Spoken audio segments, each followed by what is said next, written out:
Hello, this is Dr. Praveen Ramachandra.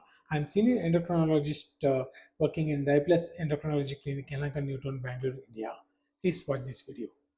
All right, let's jump right into this explainer because we are looking at a massive lifestyle shift in diabetes care. Today's patient education is brought to you directly by Dr. Praveen Ramachandra, Senior Endocrinologist at the Diaplus Endocrinology Clinic in Yelahanka, Bangalore, India. We're going to break down a brand new treatment called Insulin Icodec, and honestly, it completely rewrites the rules of basal insulin therapy. I want you to just think about the number 365 for a second. Picture the sheer burden of standard daily basal insulin injections over an entire year. I mean, that is a lot of needles, right?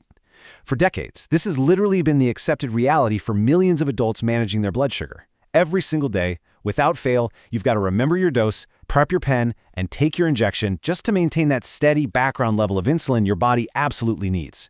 It's a mental and physical load that basically never takes a day off.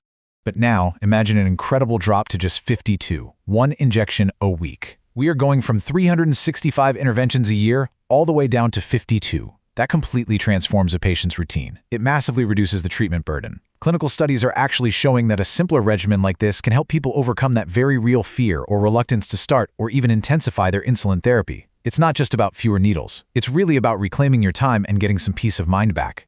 So let's establish exactly what Insulin Icodec is. It's a new, long-acting basal insulin. And basal simply means background. It is designed to provide that steady, continuous background level of insulin for the entire week, which is very similar in effect to the daily basal insulins you might already be familiar with like Glargine or Degludec. But instead of the daily grind, it replaces it with a simpler, steady, weekly dose.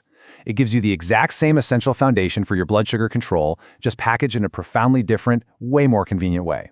When you actually put the old reality next to this new option, the contrast is honestly staggering.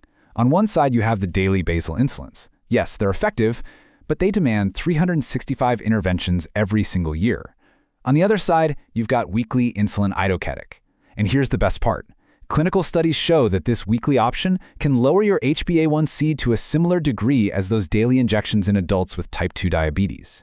You aren't sacrificing your glucose control for convenience here. You're getting a highly efficient weekly routine that does the exact same heavy lifting. Now you might be wondering, how does this magic actually work in your body?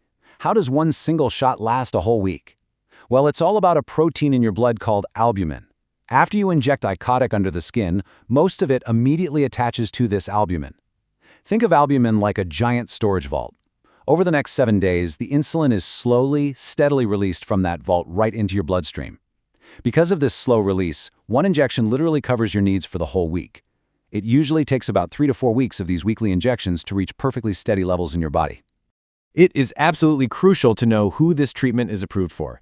It's primarily for adults with type 2 diabetes who need basal insulin, as well as selected adults with type 1 diabetes. But we have to be super clear about the exclusions here. It is not recommended for children under 18, and it's a hard no for pregnant or breastfeeding mothers, simply because we just don't have enough safety data for those groups yet. Also, if you have kidney or liver problems, or if you're older and live alone, you can usually still use it, but your specialist is going to use extra caution and monitor you very closely. Let's talk about the dosing math, because it's pretty fascinating. If you're switching over from a daily insulin, your new weekly starting dose is usually going to be 7 times your current daily dose.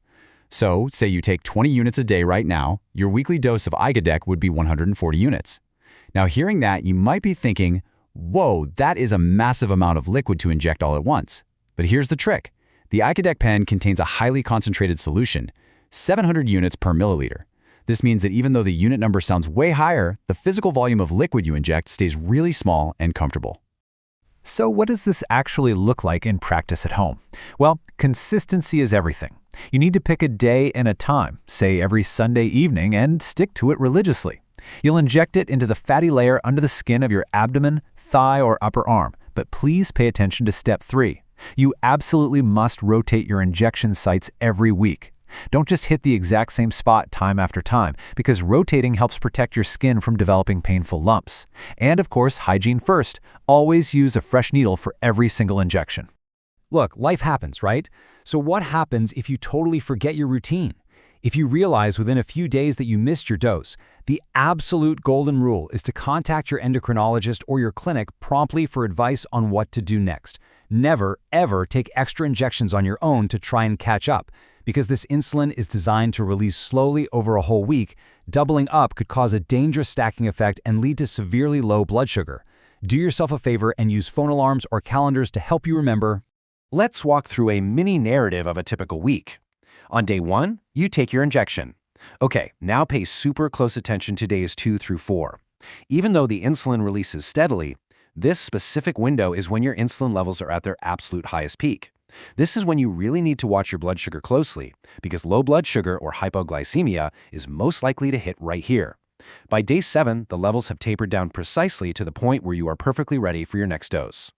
Since low blood sugar is the most common side effect of this medication, especially if you accidentally take too much, skip meals, or go super heavy on exercise, please memorize these symptoms. Sweating, shakiness, sudden intense hunger, a fast heartbeat, or even just unexpected confusion. If it gets severe, it can actually lead to fainting or seizures. It is absolutely vital that you and your family know these signs and are prepared to act fast. Always keep fast-acting sugar, like glucose tablets or a sugary drink, on you at all times. Now, if you are managing type 1 diabetes, please hear me on this critical distinction. Insulin Icodec provides your basal background insulin. It absolutely must be used together with your rapid-acting mealtime insulin. It cannot and does not replace it. Studies actually show that while Icodec reduces HbA1c effectively in type 1 patients, there were more episodes of hypoglycemia per year compared to daily basal insulins. Because of that, careful monitoring, like using a continuous glucose monitor, and never stopping your mealtime insulin on your own are incredibly important for you. Because this is such a concentrated, long-lasting dose, you have got to set up a home safety net to strictly avoid accidental dosing mistakes. Muscle memory is a powerful thing, and the biggest risk here is accidentally injecting this weekly insulin every day out of pure habit. Never inject a codec daily. Always double-check the day and the pen before you inject. A really pro tip is to keep your codec pens completely separate from your other insulins in the fridge and physically label them weekly insulin versus mealtime insulin. Trust me, you want to prevent any devastating mix-ups. While this medication is totally life-changing and simplifies your routine, you still need to know when to call for backup. You need to seek immediate emergency care if you experience severe hypoglycemia or you actually need help from someone else, or if you're having repeated low sugars even after your doctor has reduced your dose. On the flip side, if you experience symptoms of very high blood sugar or diabetic ketoacidosis, things like extreme thirst, vomiting, stomach pain, or rapid breathing, get help immediately. Things like illness or major stress can completely change your insulin needs, so you have to stay vigilant. And all of this is exactly why you never, ever change your dose on your own. As the medical guidelines highlight, insulin Icodec strictly requires the oversight of a super specialist, an endocrinologist or diabetologist. Because dose changes are generally made once a week, based on the average of your last 3 fasting blood sugar values, and because it takes weeks to reach that steady state we talked about, adjusting this medicine requires expert math and serious clinical experience to reduce your risk of dosing errors and hypoglycemia. Which brings us right back to the amazing source of our explainer today. Super specialists like Dr. Praveen Ramachandra and his dedicated team at the Diaplus Endocrinology Clinic in Bangalore are your essential navigators on this journey. They're the ones who will safely fine-tune this weekly regimen, sometimes even giving a one-time extra dose on day 1 to help you reach effective levels faster, and then making those crucial micro-adjustments based on your continuous monitoring. You don't do this alone. It's a strict partnership with your specialist. So, we've walked through the science, we've broken down the dosing math, and we've covered the absolutely critical safety rules. Considering that massive drop from 365 injections a year down to just 52, the real question is, are you prepared to embrace this weekly revolution? Could this simpler regimen be the exact key you need to overcome the treatment burden in your life? It is a remarkably powerful tool, but it demands education, a healthy respect for the medicine, and the careful guidance of your clinic. Take these insights, have a real conversation with your specialist, and ask yourself, is it finally time to simplify your care?